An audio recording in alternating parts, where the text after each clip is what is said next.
তো আজকে বুকমার্ক নিয়ে কথা বলা যাক। এইচটিএমএল এ বুকমার্ক হচ্ছে এমন একটা ব্যবস্থা যেখানে একটা লিঙ্ক থাকে, সেই লিঙ্কে যদি আমরা চাপ দিই আমাদের একটা নির্দিষ্ট সেকশনে নিয়ে যাবে। উদাহরণ হিসেবে আমার এখানে একটা লিঙ্ক করছে আমি উপরে, জাস্ট রোজ, সানফ্লাওয়ার, টিউলিপ, লিলি, যেটাকে আমরা ন্যাপবার বলি সিম্পল ভাষায়।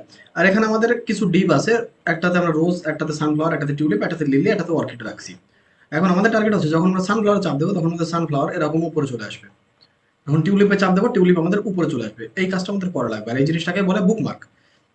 বুকমার্ক দেওয়ার জন্য আমাদের এই যে রেফ আমরা দিছি, অ্যাঙ্কর টাইপ মেইনলি, সেখানে আমরা যেটা তার আইডি হিসেবে পরিচিত সেই আইডিগুলোকে হ্যাশট্যাগ দিয়ে এখানে দিয়ে দেবো। যেমন এখানে যে আমি রোজ নিয়ে কপি করলাম, আর এখানে হ্যাশট্যাগ রোজ।